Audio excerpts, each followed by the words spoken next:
Hello and welcome to The Road to Autonomy. The Road to Autonomy is brought to you in part by Stantec, Generation AV. Stantec Generation AV combines some of the most experienced AV experts in the industry with the resources of a global engineering firm. Stantec Generation AV provides education, consulting, assessment, and guidance to any industry interested in autonomous vehicles. Learn more at stantec.com. Hello and welcome to The Road to Autonomy. I'm your host, Grayson Brulte. On today's episode, we're absolutely honored to be joined by Timothy Dooner, host of What the Truck. Timothy, welcome to the podcast. Hey, Grayson. Thank you for having me on the show. And you're one of the few guests I think I've met in person before I've come on the show or they've come on my show, because we had the good fortune of meeting at Torque. I mean, what serendipity? A couple, what was that, November? Yeah. It was fun. Okay, who's this guy? Who's that guy? And the next thing you know, we had this long conversation, and I find out that you host What the Truck. I watched a few episodes. I said, oh, wow, this is really good. This is really interesting. It was just one of those things that happened. No, it was really cool. That's why I like going to those events. You got to take those invitationals. You got to put themselves out there. And, we'll get into it, but the Torque team, they're really interesting. The Tormlers, that Daimler Torque, the super monster that they formed, which actually might be a good shield throughout this decade as autonomy has to develop. It's a very good shield. To me, it's a symbol of stability. If you look at it, Torque always operated traditionally out of Blacksburg, Virginia, very quiet. In the early days, they did a lot of DoD work. They looked at doing autonomous vans, the Pacifica minivans everybody was doing, and they were always just kind of ho-humming along. But the interesting thing is when you talk to Andrew, one of their co-founders, they never raised $1 of outside capital. They funded it through DoD contracts. A brilliant move. You're seeing a similar trajectory. RRAI, formerly known as Robotic Research, they're doing that. Kodiak's now building up a DoD division. Applied Intuition's building up a DoD division. Is that where you see this stuff going as we try and get towards autonomy? Get a DoD contract as you work to perfect your technology? It seems like that's definitely a lifeline that you need right now, especially from the carrier perspective. And those of you who don't know me, that's the industry I cover. I'm kind of based in supply chain, the trucking industry, so I kind of think outward from there. So when I'm looking at technology like this, I'm thinking of it from the fleet carrier perspective and from the information I get, talking to guys like Matt McClellan over at Covenant, right? Mm-hmm.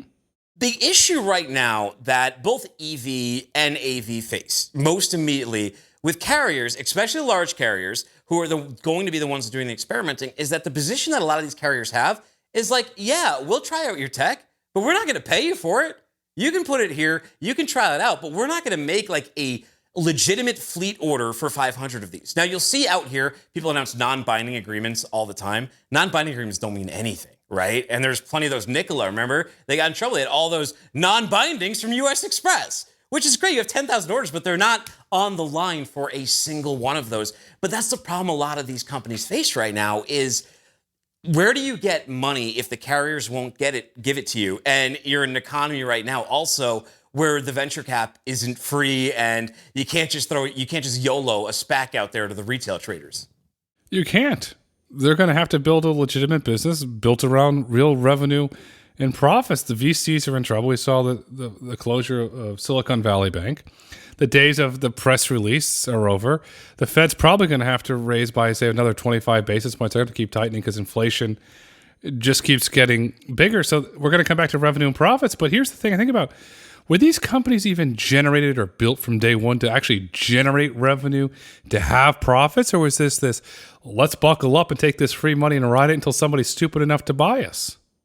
When you look at the sort of more dubious approaches, the ones where you don't have Daimler co-signing on you, right? You have to go out there and you have to sell a dream to somebody, which is very admirable. But I think you make a great point that I think a lot of these companies, when they started these things in 2017, 2018, they thought they'd be acquired by now. They were raising capital with the whole point that at some point an OEM or somebody comes in and they acquire us and take that. And that maturity hasn't happened so quick because the carriers are being slower. Sure, there's regulations coming. There was just the news where 2035 has long been talked about in California, but now it's pretty much been, or I think it has been certified, 2030. So that deadline that they've been railing about out there, especially the Harbor Trucking Association and the drayage community has been railing about, has come to pass. But as of yet, I have not seen any indication that this is rapidly accelerated carrier interest in spending. All of the guys I know who make these decisions, they're they're out there dating. They're just looking at the market. They're not even dating. They're out there. They're on Tinder. They're just having one night stands with these. They're having flings, man. They're sleeping around, and they're just going from house to house. They're not committing. They're not putting, if you want to use the Beyonce term, they're not putting a ring on it. They're going around and around. How do you get into this market? Because you talk to like all these companies. We've both heard a lot of the pitches and the strategies, some good, some bad. But like, how do you crack that? Because innovation's tough, and especially vehicles. Like you're talking about autonomous trucks, you're talking about over $1 million to buy. It's not the kind of viable thing. And I love that Torque even said that. So many of these companies will blow smoke up your ass, and Torque is like, look, this isn't viable. This is a decade of getting this standing up. EV, they sell it much harder, right? Like, look at Tesla. Look at all the Tesla logs. They marketed the Semi as a long-range truck, a 500-mile truck. Talk to any carrier manager. 500 miles, and that's like the top end. That's your marketing number. That ain't doing it for long haul. So the solutions that a lot of carriers aren't looking for aren't there. One of the things I was curious about that I was seeing is this sort of electrification as a service in the early innings, where companies are buying up electric fleets and they're picking, like there was one I was talking to yesterday called Zeem. And what they're doing is they have a fleet of about 70, they have trucks and Sprinter vans electric. And what they can do is if you have like air freight or smaller amount of like expedited freight in a small loop, you can use their stuff. Then you can put out the press release that for your ESG, that you now have got into electrification. Now you're moving freight that way. So that's one of the early approaches that like, maybe that's a bridge. But the question is, how scalable is it? And I want to go back to what you mentioned about California and add some context to that. So by 2035, half of all heavy-duty sales in the state of California must be electric by 2035. I repeat, half of all heavy-duty truck sales must be full electric by 2035. This was an EPA legal ruling that was granted California the authority. So California now has the authority. It's in the courts. It's a done deal. How do we do that? You mentioned the limited range that these trucks have. We don't know what the true range is because the trucks haven't been on there enough. We don't know if you're going to go to 100 to 0 on the recharge. What's the degradation of the battery going to be? And more importantly, we got a geopolitical mess with Taiwan and China. And that's important because China controls the minerals. 44% of the world's lithium's refined in China. 75% of the world's cobalt is there. They produce 78% of the world's cathode and 91% of the anode production. Hello, world.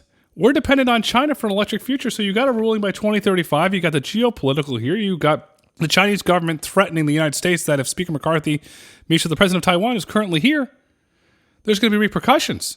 So if China says, okay, guess what? We're cutting off the lithium supply.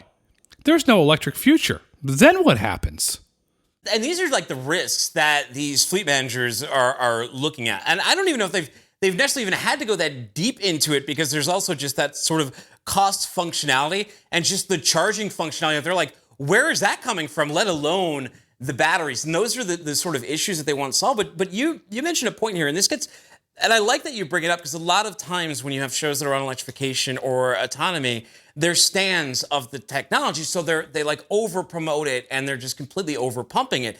Where, you know, in passenger cars and stuff, they're making amazing strides. But when we're talking about Class 8 trucks, the physics of Class 8 trucks, the physics of the batteries, the needs to make that happen, it's a huge challenge. And do they revisit this? Like, what do they do? Because maybe it'll accelerate carrier interest in over time in getting over here, but interest is fine. But where is the infrastructure and who's going to make this happen? You are deeper in the space than me. What do you say? Like, because you sound pretty concerned about this whole thing. I'm very concerned, but I'm a policy wonk that likes economics. So I'm one of the weird outliners there. My concern is, so let's look at the Strait of Taiwan. Right now, there's about 500 ballistic missiles pointed at Taiwan. Where they can travel 18,000 miles per second. Okay, so then these things are going to go and they're going to take out Taiwan. So now the foundry, so now the semi-conductors are going out. We learned that. We can barely send a battleship through the Strait of Taiwan without having a geopolitical issue. And then China goes and does military drills. So we have that issue.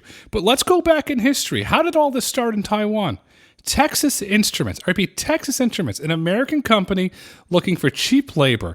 And the Taiwan government said, okay, here's an opportunity. And there's a gentleman that became very famous, and Morris Chang, founder of Taiwan Semi. The government bankrolled it of Taiwan and did it. And then we went there looking for cheap labor. So essentially, we almost dug our own grave, or we put us in a situation that we shouldn't have had to been in. Now you have Intel, which was the main funder of ASML, which makes the equipment to build the really fancy semiconductors, was bankrolled by Intel. Gordon Moore, who recently passed away, led that. They're trying to build foundries in Ohio to make these advanced chips, and they have one of the first new ASML semiconductor technologies coming. However, they don't have the workforce to do it, so that's going to take years and billions of dollars of investment. We don't have the mining capabilities here in America because the EPA won't allow us to mine and get the thing there. And then let's go back to John D. Rockefeller and his business partners don't get enough credit, Henry Morrison Flagler. We don't have refining capacity. This is probably going to take 10 to 15 years to bring us to a point where we can actually compete. The geopolitical tension with China is not going to be resolved by then. Ugh. And you're saying this all started because of graphing calculators? This was Texas. This is the T89. It's all your fault, Texas Instruments? Pretty much. I had a T89 and it was great. No, I mean, they were great, and they got a great deal over in Taiwan. But I guess, now the chickens are coming home to roost. We started this with outsourcing. So we're sitting there. You're trying to do a giant shift in the economy. The White House has the Inflation Reduction Act, known as the IRA, where they're trying to basically cut the knees of China and build it here. Short-sighted move. Okay, I get that if you have the infrastructure in place here to do it, but we don't. Then California says 2035, half of all electric for heavy duty. Not practical. Then you have the deeper issue. Now I'm going to go really in the deep issue here. Most of these minerals come out of Africa. In Zimbabwe, the Congo. Who's the largest investor in Africa? China. It's part of their Belt and Road Initiative. There's a saying that China doesn't ask questions. They just give the money. They control the supply chain. You read about the Congo. There's more Chinese restaurants in the Congo than there are traditional Congolese restaurants. What does that tell you? Grayson, I mean, are we totally screwed? I mean, where does this go? Because here's the problem, too. We sit here with these plates in the air, and it's like, well, with the Russia-Ukraine situation, and now China going over to Russia, it very much seems like it's being presented as China's going to come to a head. We're building we have the semi-conductor initiative, but you mentioned with the mines here, like the big cobalt drilling mines, which like, by the way, like ESG people, they're not the greatest things on earth themselves, but they're over there and we may not have the control of the access we used to, but B, is that the kind of thing you want developed on North American soil, even if the permits allowed you to do so? It's a matter of national security. We have to be energy independent. We saw it during the Trump years with oil. We cannot depend on a foreign country and potential rogue actors to dictate the future of transportation, because if the supply chains and freight comes to a grinding halt because everybody has to go electric and then it's cut off, the United States economy comes to a standing halt, because if you bought it, a truck brought it. So who is pushing this, though? Like, they have to understand the actual reality behind this, right? Like, why is that being so brushed over in this sort of race to electrification, at least in Class 8, that may not necessarily be there? It's being driven by politics. There is a global race for decarbonization. Electric's not the only way to decarbonize. And then there are some reports, I repeat, some reports, I'm not going to vouch for their accuracy, but they're well-detailed reports that by the time you actually mine the mineral and refine it, it's actually worse for the environment than running renewable diesel. But you can't have that conversation, because let's say you go you mine it in Africa, you mine it in Australia, it goes to China and gets refined. That goes on a barge. That spits out soot. Then it comes back to a plant to get made, and then it comes to America. There's a lot of carbon in that journey. Oh, absolutely there's a lot of carbon in that journey. I mean, diesel has very much been demonized, but it's an incredible store of power. And I think we all agree that something needs to be done about the environment, but it needs to be done sort of sensibly. And unfortunately, it gets pushed through lobby and through politics and through emotional sentiment about electrification that a lot of times has no basis whatsoever in reality.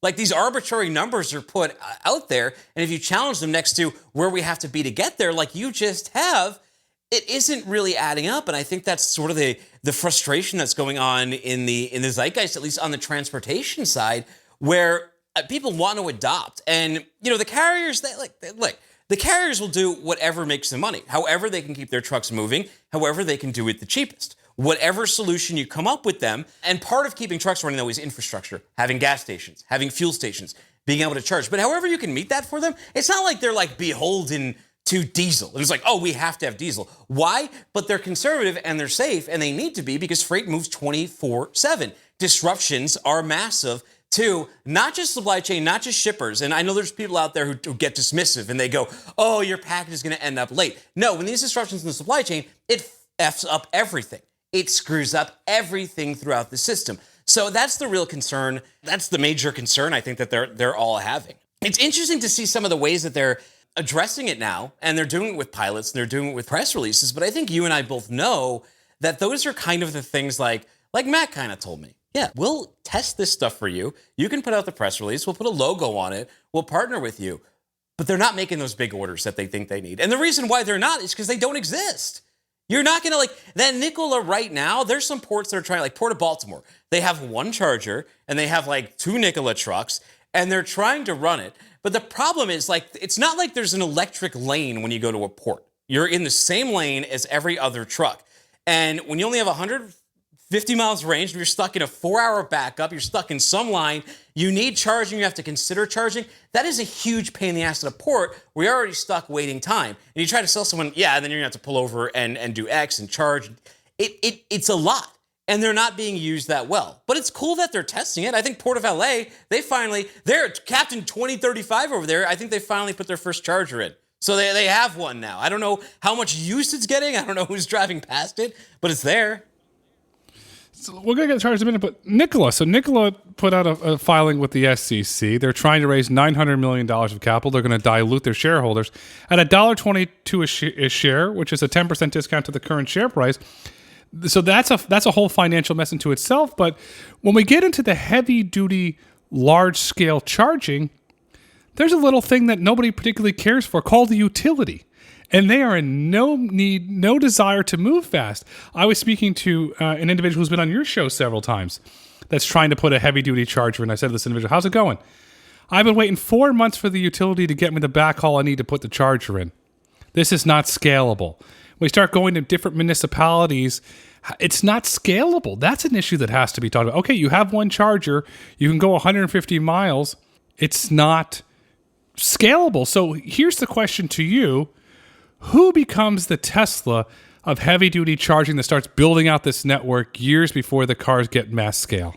Oh my gosh. So I was at a company. They opened, I think, one of the biggest EV charging manufacturing facilities out here. It's called a company called Australian company, Trillium.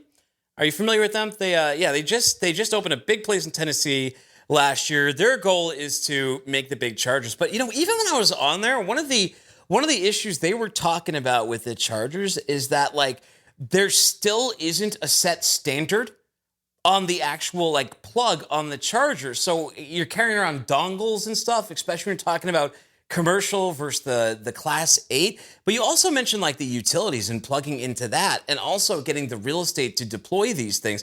This was an event for opening it. So they were all, sunshine and rainbows. Everything is going to look great. But I keep going to Love's. I keep stopping at the truck stops and I don't see the proliferation. People go, yeah, I see chargers. And it's yes, those are for regular cars. You're not going to be pulling semis in there, and you're especially not going to be pulling semis in with a trailer. And there's so many times I've even seen designs of chargers where the charger's located at a position that would just not work to charge a semi truck because they're not going to drop and hook. Trucks, when they fuel, they don't take their trailer off, drop it somewhere in a parking lot, then drive over to a charger and then go back to the trailer's charged. So that means where that placement is has to take consideration into the other 53 feet of the truck. And not only that, but these things break frequently, and you're talking heavy-duty trucks next to them. So keeping the maintenance on the chargers is just another big concern. Anybody who's owned an EV has seen the reality of what this means just driving your own passenger vehicle. I own an EV, and I can tell you I can go on for weeks on horrible charging stories from public issues. But now they're getting resolved. I'm a fan of what Electrify America is doing from their superchargers. I've used them quite a bit on the road, and they're doing a good job. When you look at charging for heavy-duty electric, Why are these guys not hired a Lee White from UPS, a James Reed from USA Trucking that understand the industry of how it actually works? Put one of these seasoned trucking guys in a C-suite role at a large EV heavy-duty trucking thing and said, okay, gentlemen, you know how to do this. Let's build this right, because that's what Tesla did. They built the charger where it was easy to use. You plug it in. Never forget the first time I got a Tesla years and years ago. How do you turn the car off? How does this work? You just plug it in. It was so simple and so well designed, but they had the engineers that walk through it. Who's going to emerge in the heavy-duty trucking space and one of these heavy-duty charging spaces to do this?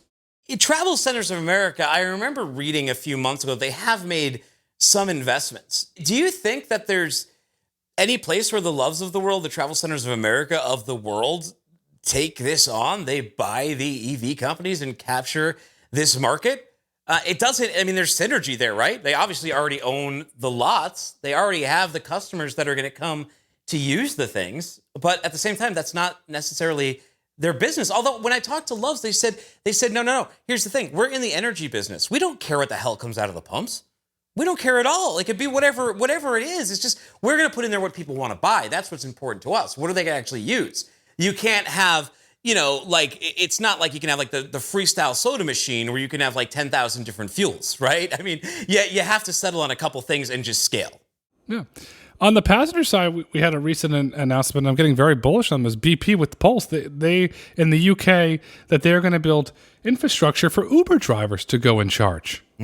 Very, very smart. So it helps lower their ESG ratings.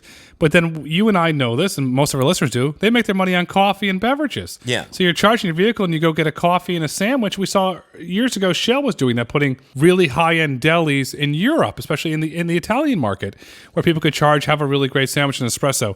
That's interesting. With BP Pulse is doing BP Travel Centers of America. We'll see where that goes. But on the heavy-duty side, I'm really watching what happens with Volvo and Pilot Flying J. That gets very interesting. Then there's another one with Daimler, BlackRock, and NextEra Energy. That could get interesting. If one of those conglomerates can get this off the ground and scale it, that gets interesting. But you're going to have your trucking expert that understands how the trucking industry works in order to properly execute it. And that's the thing too, because like the frustrating thing about communicating to people outside of trucking sometimes when you especially when you talk about EV, is that they really just don't consider the demands of trucks at all. Just the simple things like parking or how the behavior of a truck driver, their hours of service and how that works. Like, for example, they have a 14-hour clock. They get a 30-minute rest, but then they got to shut down for 10 hours. They can't move that truck. So are you going to have a charger sitting? Are you going to have a truck sitting at a charger for 10 hours? That's a long time. But you're also not going to have a truck driver that wants to sit there for 2 hours during their break when they're sleeping and wants to wake up and move their truck either. So there's also like a speed component, an availability component, and a usage component that I think trucking understands. And a lot of people go, well, they'll save a ton of money by charging at home, or for a fleet, like charging at their depot. And yeah, there's a category of freight, and that's what's going to electrify first, is like, local delivery, drayage, there's shorter miles where those things can happen. But the problem is, like, freight is messy. There's a lot of stops and a lot of delays. And the last thing you want to consider is taking an equation where it used to cost 20 minutes to fuel to now maybe it could cost an hour or two. And that 20 minutes is because diesel stations are very easy to find and they're effing everywhere. And granted, electric will proliferate, but we're not talking about a world where it already has. And you've got these conservative carriers like, it needs to get there. And the biggest fear I think that a lot of people have in this is what you're saying, is that they don't bring in someone from trucking. They make all these investments and they put all of this useless equipment out there that does not properly serve the market. And then all these trucking companies start losing a shitload of money too because of this dynamic that's been put in there. Now they're going to figure it out. If anything can only move electric, if freight only can, then it's a level playing field for these carriers, and they got to figure out it. Now, granted, I am against it as someone in trucking because I think it sucks, especially for all the smaller carriers. Another thing people that your listeners may not know about trucking is how fragmented it is. Like when you see a JB Hunt of the world, that is a very, very small percentage. When you see like the Schneiders of the world, they're big companies, or even US Express, the big news about them.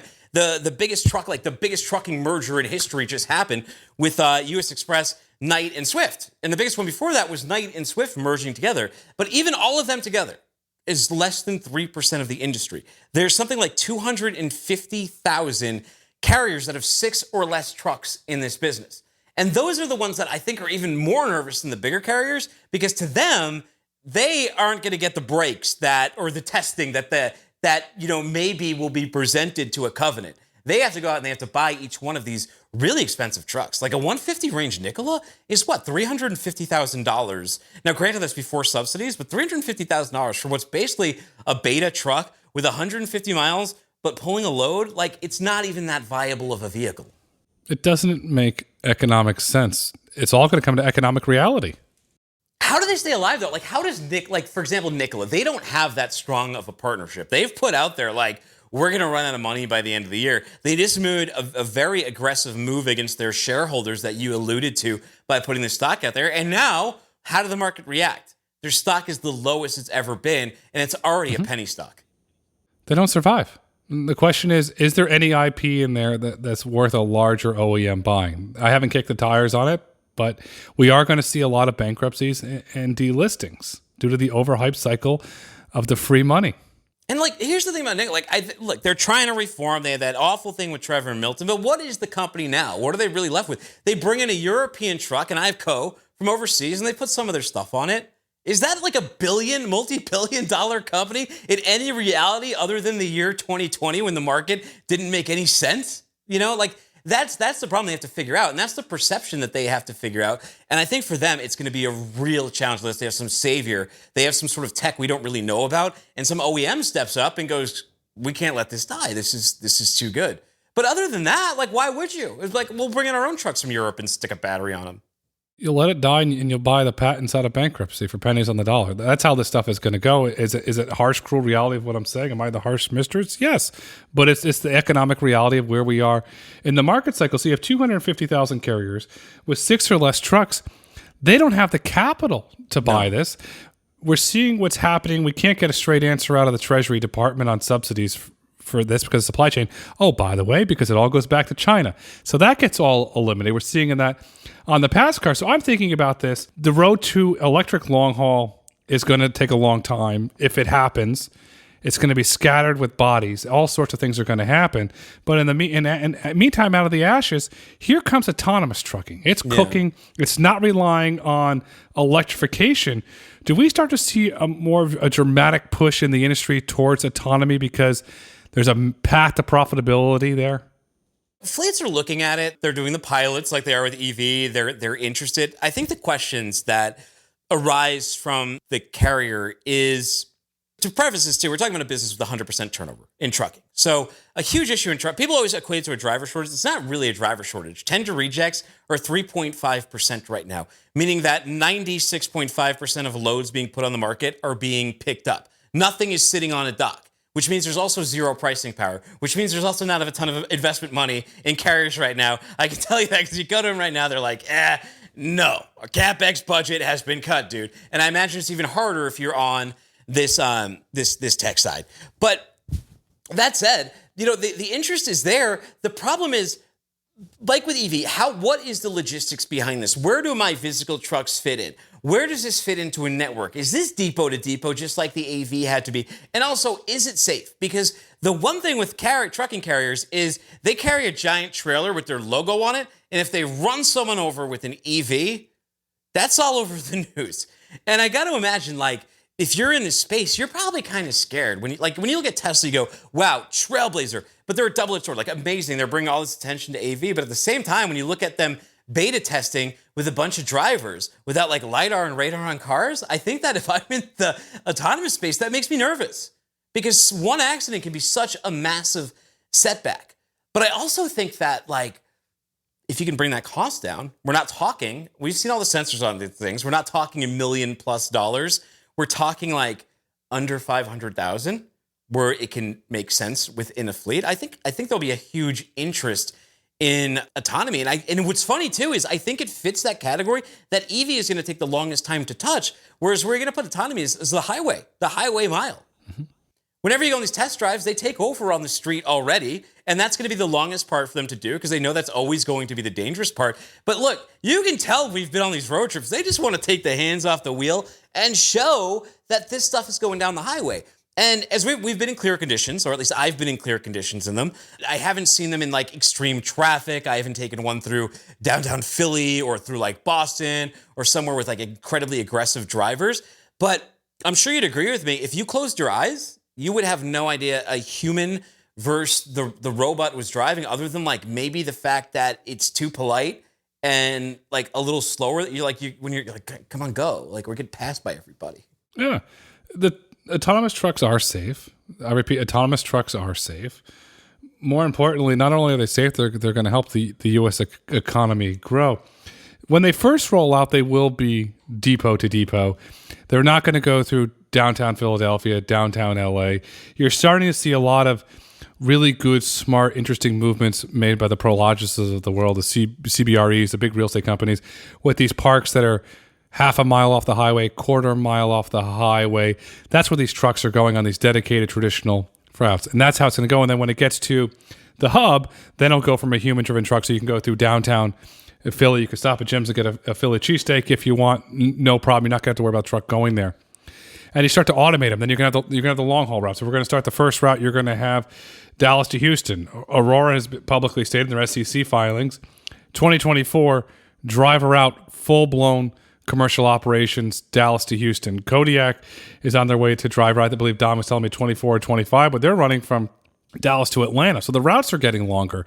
If you take some of these, I'll use the term that Lee White uses, freight corridors, and you start automating those freight corridors, and you integrate it where the autonomy does the long haul, the boring part on the highway, and then when you get to a depot, a human takes over, that's a very compelling model because you're cutting the cost, you're increasing the productivity, you win as a company, and then your customers win because you're able to pass along a lower cost. It's the Walmart model. And look at how Walmart's done. It does nothing but win. See, I agree with that. The sort of fantasy, or at least the near fantasy, I try to poke holes in is the one that you're going to have an autonomous truck that runs pure loads, meaning it can pick up here, it can pick up from a carrier warehouse and it can bring it to like a shipper.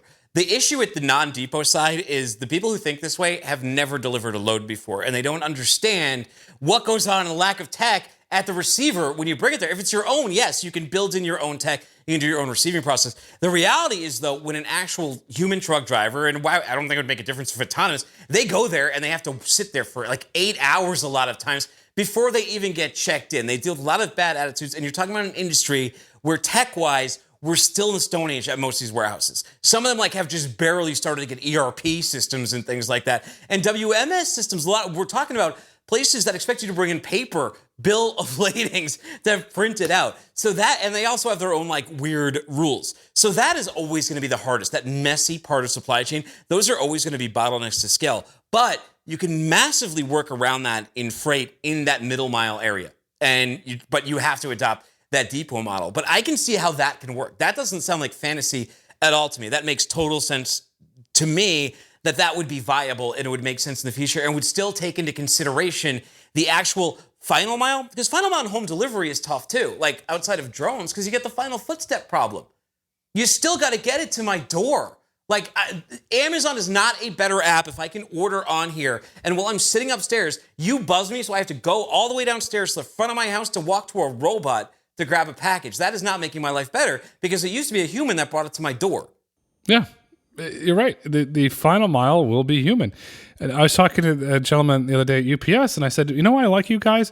You understand where the sun hits my porch and not to put the package in the sun. It's the little things that those last mile drivers know and they're very good at. Hey, they want that Christmas holiday card with the little note dropped inside there. I bet you said Stallone lives near you. He must live in that. He probably gives his delivery people a nice Christmas gift. There's probably a few Franklins involved in that one. I would think so. He's got that Copland money. Exactly. Oh, jeez. It's funny. So I'll go. His license plate, you see him driving around. It's Ramrock. It's like, what? For Rambo Rocky. Ramrock for Rambo Rocky. I get it. I would imagine like the First Blood and the original Rocky would probably be his two favorite. Never asked him. When I see him on the bike, I'll ask him. I was like, so Dooner has a question for you, sir. Well, I mean, those are like legitimate A+ movies. I mean, like they're un-F-withable. There we go. Then we'll FaceTime you when it happens. Bring him on. Invite him over next time. We'll have Stallone. I want to see you arm wrestle him. I think I would lose pretty bad. We'll put Stallone on what the truck.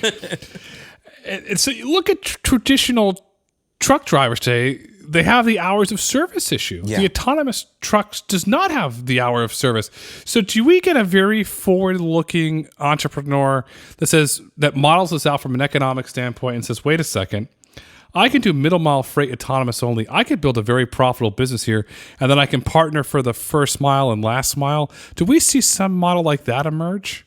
I think that like the future model, the realistic future model, does look like autonomy in that middle mile and delivery in that short mile with electric vehicles. Because you get city, you get those emissions the emissions out of the city, out of the congested area, and they can actually run within there. And I think that's how they pair up. And I think that's a sea change in the way people are thinking, though. Because a couple of years ago, if you said to anyone that like autonomous trucks would be running on diesel, they'd be like, you're insane. This is all Ford tech. There's no way they would be running on diesel. Well, guess what, people? If you go visit any of these autonomous truck companies that are doing long haul, they're on diesel trucks. Not a single one of these is on an electric truck that we've been, like, maybe there's some top secret one that defies physics, but not that we've seen. No, we haven't seen it there, but what we have seen is that you interview a lot of guests on what the truck. Have you seen any trends really starting to emerge that you say, okay, this could be a big thing? I've been hearing a lot about electrified trailers. That's not really talked a lot about. But what trends have you started to see that really emerged? So really interesting story. Hyliion, are you familiar with them at all? Yep. So Thomas Healy over there, I've talked to him a number of times. I've been in their truck, but every startup's had a big pivot. And I asked him about Hyliion, like what was the initial idea? And the initial idea wasn't the electrification equipment on the truck. It was actually on the trailer. And there's a very good reason why they abandoned this idea, though, because of trailer positioning. So if the battery in that is on the trailer, the problem is that trailers end up all over the place. Like, for example, Knight Swift. I was just talking about that USX Knight Swift merger. So Knight Swift has 25,000 tractors, but they have 75,000 trailers. And the reason for that is because what happens with trailers is you have some dedicated ones that get left over with the shipper. You have some that get left over all over the place. Some locations have drop-in hooks, so you don't have to keep your truck there. And especially with autonomy, one thing you'd really want to do, especially if these are doing delivery or dropping of at depots, is you want to be able to leave the goods. So the expensive part, the actual truck that makes money, can go. The problem is if what needs to go is the trailer, you're tied to that. So that's one of the big flaws in electrifying trailers, I think, for general fleets. I don't know if the idea is like completely like there might be certain freight where that could work. I'm curious, have you seen a good use case? So far, I just haven't, just because of the nature of trailers. No, I haven't seen a good use case. It's just a lot of engineers are pitching me on these ideas. Look what we built. But then I start getting into the economics of it getting stolen or this and that, and then there's no good answers there. It's all, we're an engineer. Well, where's your business guy? That's a lot of the stuff with this new emerging technology. Where's your economist? Where's your business guy? And I got to give Uber Freight a lot of credit. They got Mazen Darren, who's their economist. He's a smart gentleman. He's breaking stuff down to the penny. Why is there not a bigger focus on the economics, the business model in this new emerging freight tech space? I don't know. And it's frustrating. And like, I mentioned that example of walking around at a conference with Mats and hearing the pitches. And it's interesting because these people have the ear of someone that can legitimately do it. And then sometimes the pitches are just like so off the mark. And it would make me, you got to understand, like in sales, I'm a carrier. The credibility that you're bringing to me is already kind of getting shot. And your brand name is already kind of getting shot. And like now, next time I hear your brand, it's like, oh yeah, I know they can only handle this small range of things. So it really pays to help. And like it also, and this is just sales technique, but if you know a little bit more about Covenant or Matt, you know a little bit more about what you're selling, you can ask him some informed questions where like maybe when you can address his needs, then you can come in instead of just being dismissed. And you see that a lot. And you see a lot of people, I don't know if they're experienced selling this tech. You get some young founders who they just don't know enough about trucking, or maybe they brought one guy on it from trucking, but that guy likes his job, so he's not saying no to some of these ideas. I don't know, because they seem kind of off the mark for carrier, or it seems like they're talking about different verticals at times. And the one thing people have to understand is that trucking represents a lot of things. You can't just go with like this one size pitch to a large carrier or a small carrier or an LTL carrier or a reefer carrier. These are all different needs, and they all have different services that change based upon whatever these needs may be. And that's where the pitches need to be refined by these companies. And you're right, they should bring in both an economist that understands the numbers, because if you know the numbers, like ultimately, how are you going to save them money? How are you going to make that happen? You understand about fleets, then you can position your product. Not just saying, hey, electrification. Great. We saw this in autonomy from past car to trucking. I call it the great pivot to trucking. All these companies that were working on passenger vehicles started pivoting to trucking. When Argo AI was shut down, Brian Selesky and Pete Rana got back together. They're focusing on trucking now. So we saw, and we're seeing the same thing now in electrification. The great pivot to trucking. There's all these companies and startup founders that say, "Oh, trucking, there's a lot of money." Newsflash: there's very little margin. You're lucky if you get 1-2% in some of these companies. It's not a giant pot of gold. There's a lot of revenue, but very thin margin. And cyclical. And that's the thing with trucking too, is it's very, very cyclical. Like we went from 2 years ago, 350, 450 rate per mile because capacity was so strained, to this period of massive surplus and not enough buying where rates are $1.50. What that means though, that's not just, if you're like, oh great, that's great for the shippers. No, there's a whole dynamic to this ecosystem. And especially if you're on this side that's trying to sell this technology, this very expensive technology to carriers, if you're doing it in a down cycle market like we have now, good luck. It's tough. It's tough to make those pitches. The fortunate thing that a lot of them have is most of this stuff's not ready for prime time. So what you should be doing, right, is some of these suggestions, like what you should be doing is refining your pitch. What you should be doing is bring someone on with experience in trucking who can help guide you, who can help guide your sales team, who can help guide how you're positioning this to the market so you're not flubbing so many of those pitches.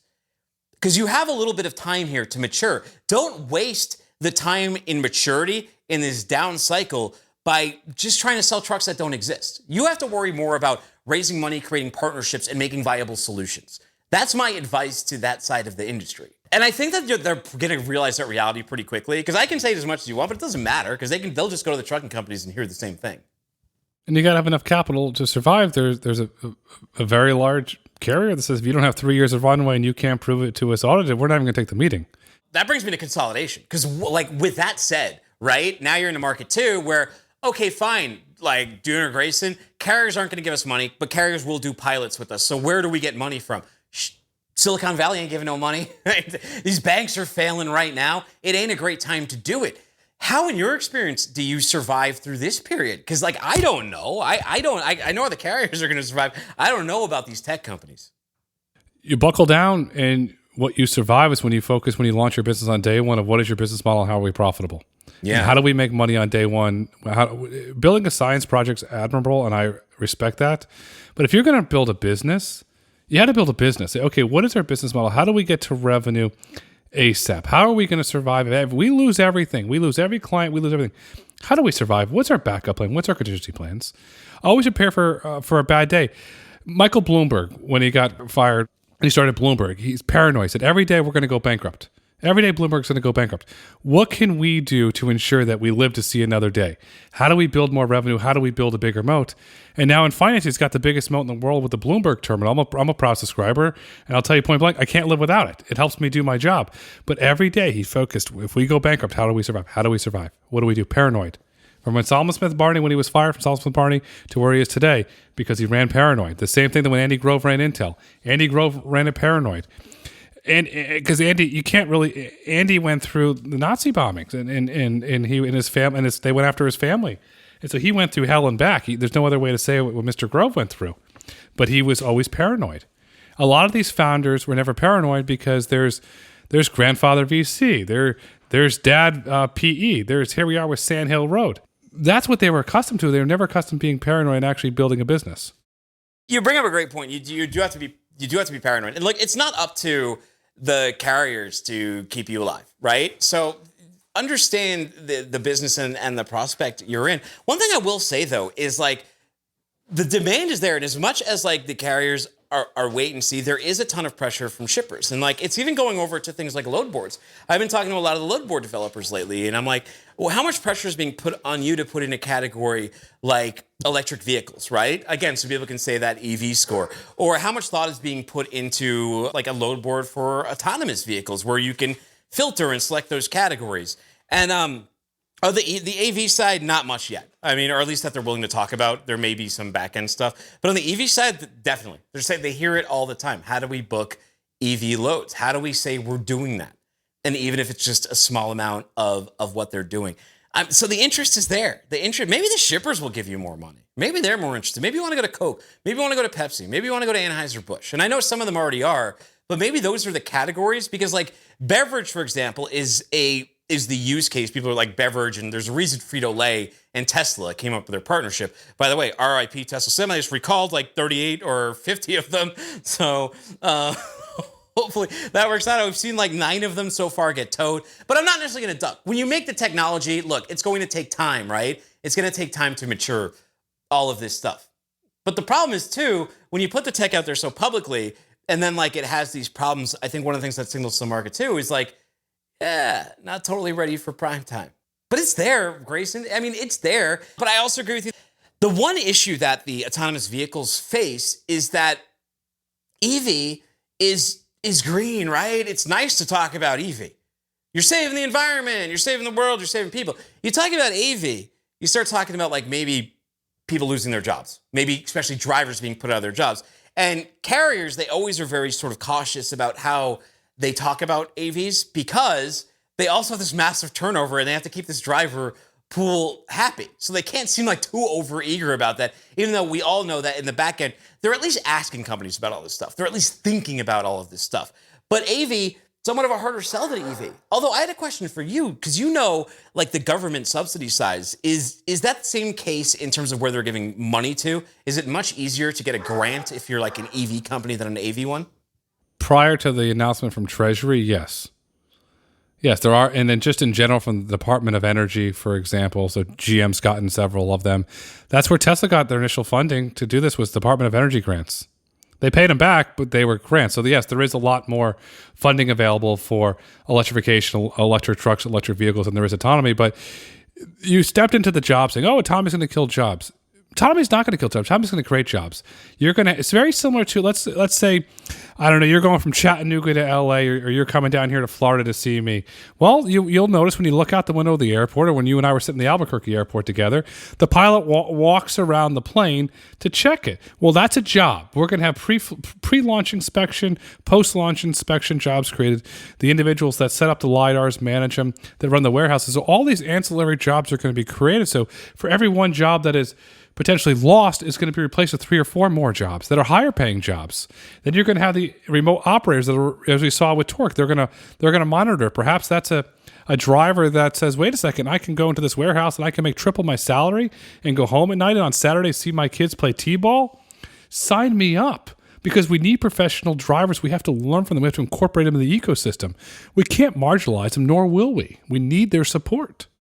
AI, the AI on there. I was curious with you because we were talking about the Tesla's computer and we've seen what's in there, but suddenly the Chat GPT thing and GPT-4 big. Do you see the new? Well, first of all, are these new iterations of AI, or are they just new ones that we're hearing about? And do you see this rapidly accelerating what an AV can do? Does that same tech be the brain and inform the truck? Same premise, not same tech. Cruise has a great saying. They put it in the mystery machine, where it just constantly builds the tech into their machine learning. We are having massive breakthroughs in artificial intelligence. That's what's allowing these vehicles to perform. Kyle Vogt, the CEO of Cruise, he posted a video on Twitter the other day. St. Patty's Day, a bunch of drunk revelers in downtown San Francisco, the vehicle went through it, no problem. That's a hard environment to drive in. So we're driving in very hard environments, and the AI is getting better. But I will say this, and I'm going to go paraphrase Howard Marks here, the famed Oak Tree investor, and look back at 2000. We're in a bubble. We're not in a media tech bubble right now. We're in an AI bubble. And it's going to pop at some point from a valuation standpoint. And there's going to be very few companies left, and the consolidation is going to come to that market. But the breakthroughs that we're having on AI are nothing short of tremendous. It is, but I mean, but then the other side of it is that like it feels very like blockchain Web 3 in the way some companies are just like, they're go to market with how they're using AI now. Like all of a sudden out of nowhere, they're like, yeah, there's this AI feature put in here. Or now we're an AI company. And it's like, okay. I mean, they were trying to sell that before, but like nobody cared as much. So they weren't using the terms AI. And I remember in an interview, and I'd be like, artificial intelligence, like, is it real AI? Is it? And they're like, well, actually, it's machine learning. It's not it's not really AI. Okay. What was it? The Arizona iced tea company, when they became blockchain something, the stock went up 200% that day. That's a bubble. That is this. You're sitting there, you're talking to your coworker. Oh, I bought this stock and it popped 50%. Next day it's going to go up. And there's this Wall Street bets mentality that's happening around AI. And a lot of people are going to lose a lot of money because they're chasing hype, not reality. The company's marketing AI. Just do your job. Don't market it. You don't see Cruise. Look what we do with AI. You don't see Waymo. Look what we do with AI. You have Torque, Kodiak. They don't see what we do with AI. Yeah, they're using it, but they're not promoting it. They're actually putting it to good use. They're not chasing a bubble. But is there a danger that, like, with the development of AI, many of these companies can just fall behind? They're already working with outdated stuff. Like, whatever their solution is just doesn't work. They've been leapfrogged. And I've been talking to some investors lately, and they said that's their concern. They're like, I'm afraid of all of my AI holdings that tomorrow a better AI is just going to replace and kill that. I was wondering if you had any thoughts on if that translates to autonomous trucks. It does. That's why you're gathering. That's why you're gathering the real data, and that's why you're hiring the world's best engineers to keep yourselves ahead of there. It goes back to Andy Grove and Michael Bloomberg. Always be paranoid, because your competitors are coming for you, and you have to build that moat. And I'll give you the Buffett saying: when the tide goes out, you're going to see who's wearing a bathing suit, because a lot of these companies aren't wearing the bathing suits. What about sensors? Here's another thing I saw at Manifest is the new Kodiak ones. So you've seen these trucks. I've seen all these trucks, and they all have different ways of going about it. Torque has a ton of sensors. They have a bunch of arrays on the front and the sides and all that. Plus has like a totem pole. It's like the world's largest side view mirror. Have you seen that thing? And then Kodiak has these 50-pound also side view mirrors. The side view mirrors, they're very boxy. It's like a computer server with a mirror on it, like the side mirrors. But what's really cool is they're modular, and you can like pull them right off the side. Really easy mechanically. I'm a big fan of that one, but I was curious what sensors you're looking at out there and what you're like, no way, that's prime time. I'll give you a thing on the Kodiak. I visited them recently in Dallas and went for a ride. I did a pull-up on that. I did a pull-up on their box. Yes. And it's, for all practical purposes, it's 3 bolts. So if you look at the job, so you have an engineer, and plugs it on, plugs it off. So let's just say we talked about the Dallas to Houston route, or we also talked about they are running from Dallas to Atlanta. You can have these pods in each location. If something happens, you can plop it on. What Don and the team are doing with Andy as their CTO, they're building a scalable business. And that's where it's getting there. As it relates to sensors, I'm very bullish on LiDAR. I think LiDAR is one of the key manufacturers. What Jason Eichholz and Austin Russell did at Luminar is nothing short of fantastic. And what Luminar did, and they're finally getting the respect in the public markets now, they started building an ADAS business. So you have a level 2 passenger ADAS business where you're putting in there. They have the deal with Volvo. They have the deal with Mercedes-Benz, the car side. That becomes their DOD. So they're rendering all this money for some of the world's largest car manufacturers while they're working on perfecting their tech for level 4. That's a brilliant business model. That's what leadership's all about. Does Locomation, that like what happened with them, surprise you? One issue that I sort of had with that, like it just never jived with me was, listen, like the point of these trucks isn't to pay a bunch of drivers. And like the idea that like human assisted autonomy and like drivers are gonna follow like the platoon, it just seemed a little convoluted. Like if I was a fleet man, I'd be like, that, like what? Now I need 2 trucks and I still need a driver? Like what exactly am I being sold here? That's the good question. We don't know. I mean, we saw it with Peloton, with Chris Gerdes and the team at Peloton did. That was in the early days. The market never adapted to it. That's the bottom line. The market just didn't adapt to it. The market wanted a standalone solution, and that's really where we're going. We're seeing some really other interesting things in the market. There's the rumors flying around the Bloomberg report, Uber Freight possibly IPOing out of Uber. What do you think about that if Uber does spin out Uber Freight IPO? What's the impact there on the market? You know, it's interesting. So the digital load boards and the idea of an Uber Freight, it's always been, and you can even ask the founders of Uber Freight, it's always been more of a marketing term to sort of Uberize freight, because the reality is that their freight has some hand-holding involved in it. And what has rapidly happened to a lot of these digital marketplaces is the people they're hiring are brokers, like regular traditional freight brokers. Why? Because what they're really doing on the back end is brokering freight. I mean, yeah, there's a slick front end, and they made that easier for people. And that's really what they did, is they made a good interface. They made a conduit for it. They had that brand name that before Uber Freight existed, everyone was calling it like an Uber Freight or an Uberization of freight. And Uber Freight was a different company before it even became Uber Freight. Like we're the Uber of freight, and so we actually became Uber Freight. Like I remember interviewing about that. But I think what they're doing, like that said, that doesn't necessarily discount what they're doing. Everyone sort of needs the tech. But what has happened since then is so many other companies are now digital freight matching, digital brokerage platforms as well. All the other big companies have stood up their model as well. Although I think Uber Freight's doing a pretty good job, the spinoff from Uber is curious. And I think maybe it's because the reality is that aside from the name, the businesses are drastically different.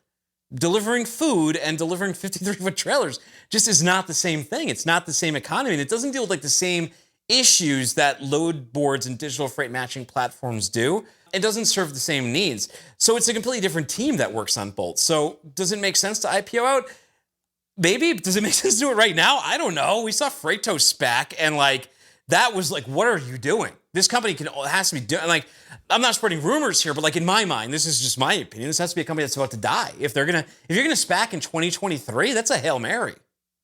Like an IPO, I'd be scared to go IPO right now if I was Uber Freight. Like unless they really need money or something, I don't know if now would be the right time to do that. But these rumblings happen, and freight doesn't move that quick. For example, XBO split into 3 divisions, and that first came up in late 2019 that they were going to split up, and that didn't really happen until 2022. Granted, there was a pandemic, but if you look at what Dara Kawasaki's doing under his leadership at Uber, it's nothing short of brilliant. You TKO'd your competitor. The founders of Lyft stepped down. They had no choice because they were the next one to go down in the space. Dara's firing on all cylinders.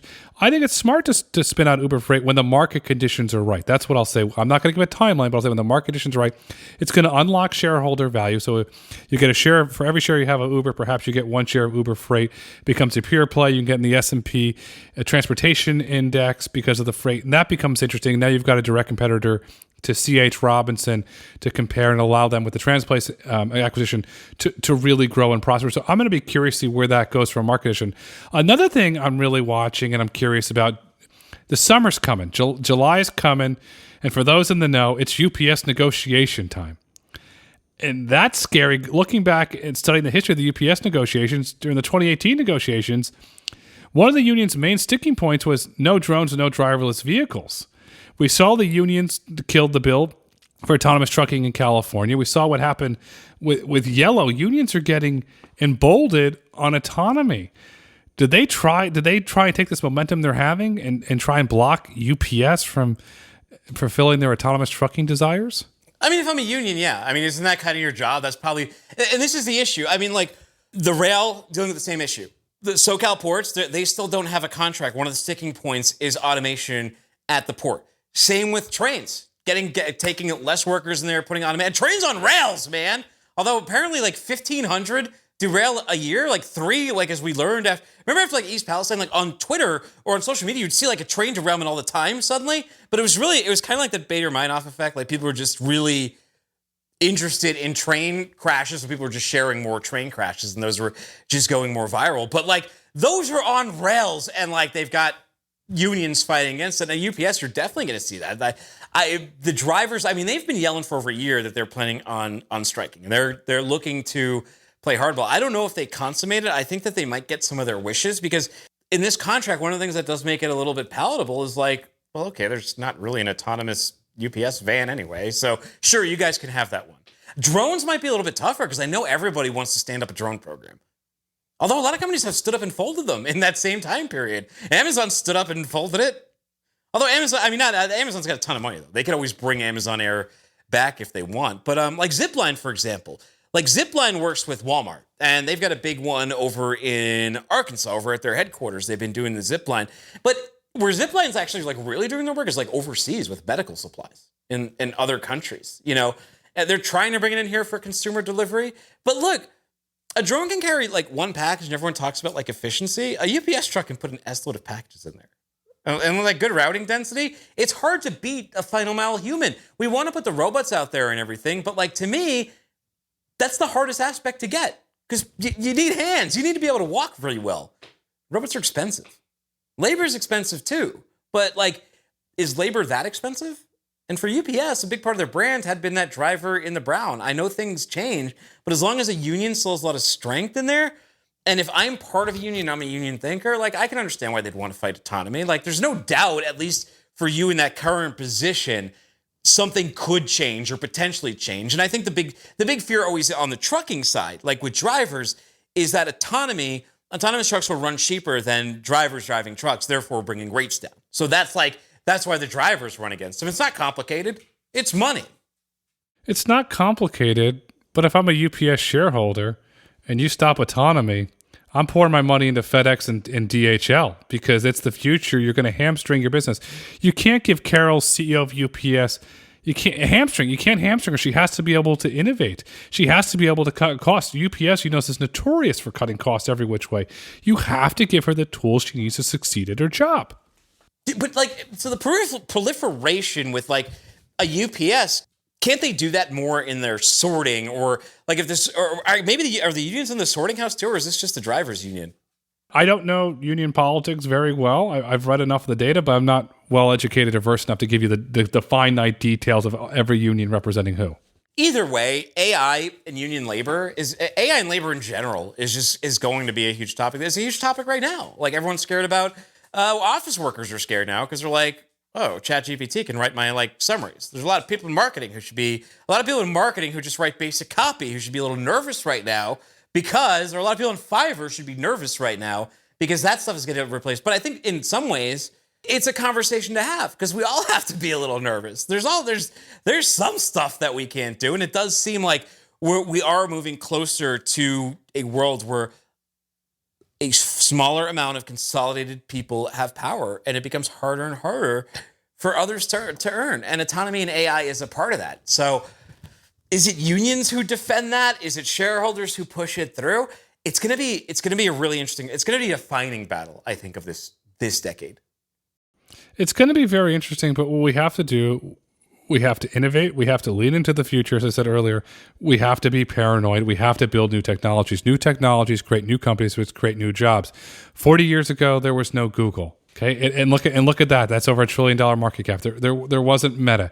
It was entrepreneurs that took risk and took challenges. And that's where we have to go, especially in the freight side. And hopefully, we'll see more innovation and more investment in the freight side. With the caveat of please build a business that has a sustainable business model that can withstand the up and downs of the market. Follow the Michael Bloomberg model. Follow the Andy Grove model. Be paranoid. Build a good business. And Dooner, putting this all together, in your opinion, what is the future of trucking? Future of trucking is a mess. The future of trucking is a mess. It's not like there will be regulations, right? And regulations are going to force things through, but it's going to be a long, long transition. This is going to be a long transition, both AI and AV. This is not something that you're going to see in mass this decade in Class 8 trucking. You're going to see the testing. You're going to see the proliferation. I agree with you. You're going to see the AV trucks doing more meaningful long-distance work in that middle mile, then you're going to see AVs. I think that AV acquired, there's just a lot of physics and a lot of issues that stand on the EV side. But I think but that said, you'll see a ton of proliferation in the final mile. Whereas I think a lot of people thought they would see those two things bundled. And I think this decade, it's not going to be nearly as closely bundled as people think because the range and needs of both are going to keep them separate. Like the major I think in the 2030s, though, the major carriers, them having AI dedicated long haul fleets, it won't be strange at all. Nobody would even bat an eye. Like it's going to be completely normal and it's going to boil the frog. But they're going to build up slowly. It's expensive. So they're going to build up slowly and you'll see the fleets happen. And then the thing is too, us old ass, so this is 15 years from now. Us old, I already saw that coming from miles away. To my kids who are 6 and 8, totally normal. Yeah, that's how things work now. Totally normal. And the best thing about your kids 6 and 8, mine's 9, they'll be able to play the honk game with the autonomous trucks, just like we played it with traditional truck drivers. Well, they need in the Transformers movie they got yes. They have a hologram inside the helicopter. You need the hologram truck driver who can give you or I built this yesterday. You just have him turn into good old Optimus Prime, turn a robot, say hi to everybody right in the middle of the road. I like that. See, we're going to get there, and that's where the imagination comes in. And you build wonderful Lego sets. You built a great Optimus Prime there. And Dooner, as we look to wrap up this insightful conversation, what would you like our listeners to take away with them today? Yeah, so we built the Lego Titanic. It was 9,090 pieces. I built it with my 8-year-olds, and it took about 3 weeks. If you're thinking, if you have like kids, for example, like you're gonna look at the price and you go, $625 for a fucking Lego set. However, at the same time, skip a vacation. Don't go to Disney. Buy one of these. Hang out with your kid for like a couple weeks. And build this while they're in a young age. You're going to teach them history, put the movie on TV, and it'll bring them together. The other thing I'd like people to know, investors, be a little bit cautious on this early stuff, especially people who are selling solutions that they tell you will change everything, because that's not the way it's going to work in transportation. But also know that whether you're along or you're fearful or either way, this stuff is being developed. And especially on the autonomy, we've been in them. It's only a matter of time. They're here. They work well. They could probably be running them without drivers in the cab. And if that concerns you, then you have a right to be. But at the same time, if you're like a 44-year-old truck driver today, that truck ain't taking your job. Don't worry about it. Yeah, if you're a truck driver today, you can retire a truck driver today. Autonomous trucking is coming. Autonomous trucking is going to have an extremely positive impact on the economy. And autonomous trucking, most importantly, is going to create jobs, and they will be safe. The future is bright. The future is autonomous. The future is freight. Dooner, thanks so much for coming on the Road to Autonomy today. Thanks for having me. Thank you for listening to the Road to Autonomy podcast. If you've enjoyed listening, please rate, review, and subscribe on your favorite podcast platform. Want to get in touch? Follow us on Twitter at Road to Autonomy or email podcast@brulteco.com. The Road to Autonomy is produced by Brulte and Company. The views and opinions expressed on the Road to Autonomy podcast do not necessarily reflect the views and opinions of Brulte and Company. The content discussed on this podcast is for informational purposes only and should not be taken as legal, tax, investment, or business advice.